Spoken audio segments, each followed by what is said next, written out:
नमस्कार प्रिय विद्यार्थियों, स्वागत है आप सभी का आपकी अपनी क्लासेस इशू जीके ट्रिक में।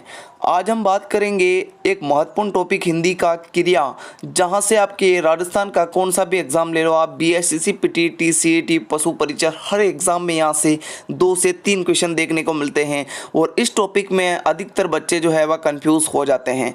इस सेशन को देखने के बाद कोई भी स्टूडेंट कंफ्यूज नहीं होगा, हम इस बात की गारंटी लेते हैं। यहाँ से आपके एक भी क्वेश्चन गलत नहीं होने वाला है। क्रिया के वैसे कई भेद होते हैं, लेकिन 2 भेद सकर्मक क्रिया और अकर्मक क्रिया से ही क्वेश्चन आपके अक्सर पूछे जाते हैं और यहीं पर हम कंफ्यूज हो जाते हैं। इस वीडियो को आप देखिए, उसके बाद आप ज़रूर कंफ्यूज नहीं होंगे। चलिए सेशन की शुरुआत करते हैं लाइक के साथ। आप सभी लाइक ज़रूर कर दीजिएगा और चैनल पर यदि कोई न्यू स्टूडेंट है तो सब्सक्राइब ज़रूर कर दीजिएगा। पहला क्वेश्चन नहीं, क्रिया है ना। आज हम पढ़ रहे हैं क्रिया। तो क्रिया किसे कहते हैं वो हम पढ़ेंगे। सबसे पहले हमें बेसिक नॉलेज होना भी बहुत ज़रूरी है। तो चलिए पढ़ते हैं क्रिया किसे कहते हैं, क्रिया की परिभाषा क्या है। तो देखो, क्रिया किसे कहते हैं कि जब किसी शब्दों का प्रयोग में किसी काम के करने या होने का बोध हो, वह शब्द क्रिया शब्द माने जाते हैं। सर कुछ समझ में नहीं आया, कुछ अच्छा सा बताओ। तो यदि किसी शब्द या किसी वाक्य में क्रिया करने का, किसी कार्य को करने का बोध हो, है ना, किसी भी काम को करने का बोध हो, वहाँ क्रिया होगी। समझ में आ गया। किसी भी शब्द में क्रिया या कार्य करने का बोध हो उसे क्रिया कहते हैं। आपको सिंपल सा याद रखना। जैसे इसको उदाहरण की तौर पर समझते हैं कि मोहन खेलता है, रवि पुस्तक पढ़ेगा। तो देखो, मोहन हो गया कर्ता, है ना, करने वाला, और खेलना, खेलना क्या हो गई, क्रिया। अर्थात यहाँ पर क्रिया है, यहाँ पर भी क्रिया है ना। तो ये हो गया आपके क्रिया शब्द कि मोहन खेलता है, रवि पुस्तक पढ़ता है। मोहन आपके कर्ता हो गया, खेलना आपके क्रिया हो गई, रवि आपके कर्ता हो गया, पढ़ना आपके क्रिया हो गई। समझ में आ गया ना। चलिए आगे बढ़ेंगे। क्रिया आपको समझ में आ गई, क्रिया किसे कहते हैं। चलिए अब आगे बढ़ते हैं।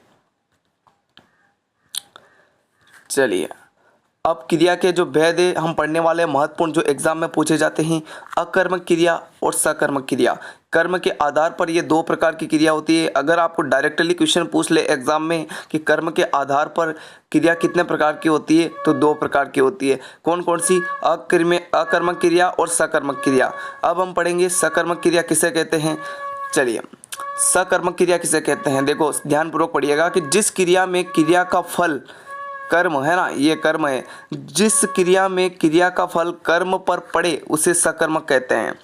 ये तो आपको कुछ समझ नहीं आया है ना। चलो दूसरे शब्दों में पढ़ते हैं कि जिस वाक्य में कर्ता, कर्म और क्रिया तीनों उपस्थित हो, सकर्मक क्रिया होगी। बस इतना पॉइंट आपको याद रखना है, ये ट्रिक समझ लो आप, है ना, कि जिस कार्य में, जिस वाक्य में, जिस शब्द में कर्म क्रिया तीनों उपस्थित हो ना, कर्ता भी हो, कर्म भी हो, क्रिया भी हो, तीनों उपस्थित हो, वहाँ सकर्मक क्रिया होगी, है ना।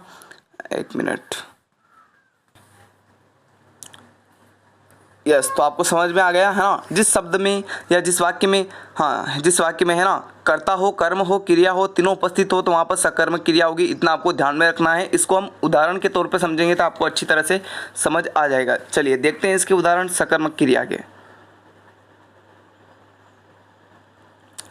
चलिए उदाहरण देखते हैं, तब आपको समझ में आ गया कि जैसे बच्चे पत्ते खेलते हैं, पशु घास खाते हैं, दर्जी कमीज सीता है ना। तो अब यहाँ पर देखिए कि बच्चे पत्ते खेलते हैं, तो बच्चे आपके क्या हो गए, कर्म हो गया, है ना। बच्चे आपके हो गए कर्म, और आपके पत्ते क्या हो गए, बच्चे आपके कर्ता हो गए, है ना, बच्चे आपके कर्ता हो गए और पत्ते आपके कर्म हो गए, है ना। तो खेलना क्रिया हो गई, है ना, खेलना आपकी क्रिया हो गई।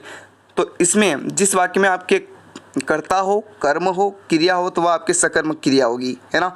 पशु घास खाते हैं, पशु आपके क्या हो गए, कर्ता हो गए, है ना, पशु आपके कर्ता हो गए, घास आपके क्या हो गए, कर्म हो गई, घास आपके कर्म हो गई और खाना आपके क्रिया हो गई, है ना। तो यहाँ पे भी आपके कर्ता है, कर्म है, क्रिया है। जिस वाक्य में कर्ता हो, कर्म हो, क्रिया हो, वहाँ पे सकर्मक क्रिया होगी। अब आप नहीं बोलोगे दर्जी कमीज सीता है ना, दर्जी कमीज सीता है। तो अगर हम यहाँ पे देखें तो दर्जी क्या हो गया, कर्ता हो गया, है ना, कमीज क्या हो गया, कर्म हो गया, है ना, सीता है ना, एक क्रिया कर रहा है, कमीज सीता है तो क्रिया हो गई। तो जिस वाक्य में आपको कर्म दिख जाए, कर्ता दिख जाए और क्रिया दिख जाए, वहाँ पे आपको आंख बंद करके क्या सकर्मक क्रिया लगानी है। अब तो आपको समझ में आ गया ना, है ना। समझ में अगर आ गया हो तो सेशन को लाइक करना, अन्यथा आप डिसलाइक कर देना, है ना। अगर समझ में आ गया है तो आपको लाइक करना है। तो चलिए आगे बढ़ते हैं। सकर्मक क्रिया हमने पढ़ ली, अब हम पढ़ेंगे अकर्मक क्रिया। अकर्मक क्रिया किसे कहते हैं? देखो इसको पढ़ते हैं कि जिस शब्द में क्रिया का फल किसी दूसरे पर नहीं पड़े, अकर्मक क्रिया होती है। मतलब कैसे?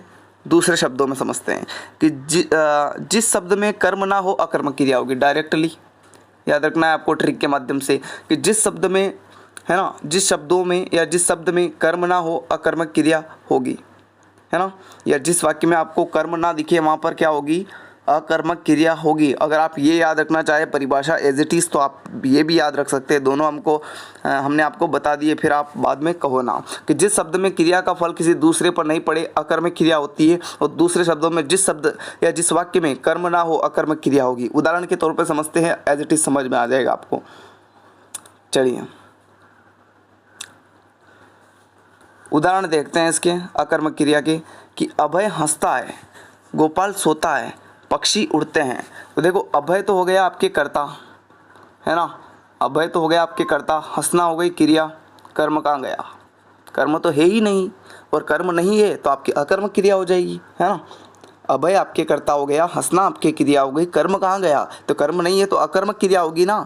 देखो आपको एक बात बता देते हैं, सकर्मक, है ना, सकर्मक, तो स का अर्थ होता है साथ, सहित, है ना, तो मतलब कर्म सहित, मतलब कर्म होगा तो सकर्मक क्रिया होगी। और अकर्मक, है ना, अकर्मक, अ का अर्थ होता है नहीं, अ का मतलब रहित, है ना, तो अकर्मक मतलब जहाँ पर कर्म नहीं है तो वहाँ पर अकर्मक क्रिया होगी। समझ में आ गया ना आपको? जिस प्रकार जैसे कि गोपाल सोता है, तो गोपाल आपके हो गया कर्ता और सोना हो गई क्रिया, है ना। तो गोपाल तो हो गया आपके कर्ता, सोता हो गई क्रिया, तो फिर कर्म कहाँ पे? कर्म नहीं है। पक्षी उड़ते हैं, है ना, पक्षी उड़ते हैं, तो पक्षी आपके कर्ता हो गए, उड़ना आपके क्रिया हो गई, तो कर्म कहाँ गया? तो एज इट इज़ आपके बात सिंपल सी यही है कि जिस वाक्य में आपको कर्म नहीं हो वहाँ पर अकर्मक क्रिया होगी, जिस वाक्य में कर्ता कर्म और क्रिया हो वहाँ पे आपके सकर्मक क्रिया होगी। समझ में आ गया ना आपको? चलिए आगे बढ़ते हैं हम प्रश्नों के माध्यम से, हम आपको इसकी प्रैक्टिस करा देते हैं, है ना। चलिए पहला क्वेश्चन है आपका, ताकि आप भूलोगे नहीं और पता भी चल जाए कि आपको समझ में आया नहीं। पहला क्वेश्चन है आपका, एज इट इज़ ऐसा क्वेश्चन छप सकता है कि कर्म के आधार पर क्रिया के भेद कितने प्रकार के होते हैं? बताइए राइट आंसर कि कर्म के आधार पर क्रिया के भेद कितने होते हैं? 5, 4, 3 या फिर 2? तो कर्म के आधार पर 2 प्रकार के भेद होते हैं। कौन कौन से? सकर्मक क्रिया और अकर्मक क्रिया, 2 प्रकार की क्रिया होती है। समझ में आ गया ना? चलिए आगे बढ़ते हैं। अब बताइए कि निम्न में से सकर्मक क्रिया का उदाहरण कौन सा है? पक्षी उड़ता है, बच्चा रोता है, बच्चे क्रिकेट खेल रहे हैं और सीमा नाचती है। सकर्मक क्रिया, देखो पक्षी उड़ता है, पक्षी आपके हो गया कर्ता, उड़ना हो गई क्रिया, कर्म है नहीं तो आपके अकर्मक क्रिया होगी। बच्चा हो गया कर्ता, रोना हो गई क्रिया, यहाँ पे आपके जो है कर्म नहीं है तो यहाँ पे भी आपके अकर्मक क्रिया हो जाएगी। सीमा कर्ता हो गई, नाचना क्रिया हो गई और आपके कर्म है नहीं तो यहाँ पे भी अकर्मक क्रिया हो जाएगी। बच्चे आपके कर्ता हो गए, बच्चे आपके कर्ता हो गए, क्रिकेट आपका कर्म हो गया और खेलना आपकी क्रिया हो गई, अर्थात आपके यहाँ पे जो है सकर्मक क्रिया हो गई। जिस वाक्य में आपके कर्ता कर्म क्रिया तीनों हो वहाँ पे सकर्मक क्रिया होगी। ऑप्शन नंबर सी आपका बिल्कुल सही रहेगा, है ना। जिसने भी सी राइट दिया है उनका बिल्कुल करेक्ट है। चलिए आगे बढ़ेंगे। अब आपके है 3rd नंबर क्वेश्चन, इसका राइट आंसर बताना है कि निम्नलिखित में से अकर्मक क्रिया का उदाहरण है। राम ग्लास में दूध पीता है ना।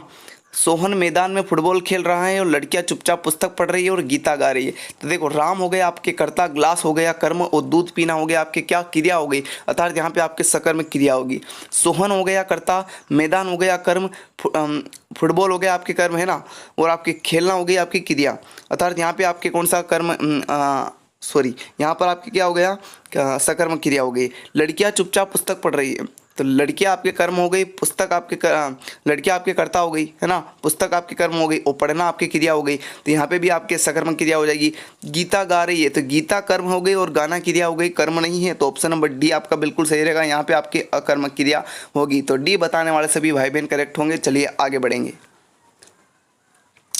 ये 3 क्वेश्चन के माध्यम से हमने आपको पढ़ा दिया है। अब आप सकर्मक और अकर्मक क्रिया आपको समझ में आई या नहीं, एक बार कमेंट करके ज़रूर बताएं। अगर नहीं समझ में आई तो सेशन को अनलाइक करना है, और अगर समझ में आ गया तो आपको कमेंट करके वीडियो को लाइक ज़रूर करना है।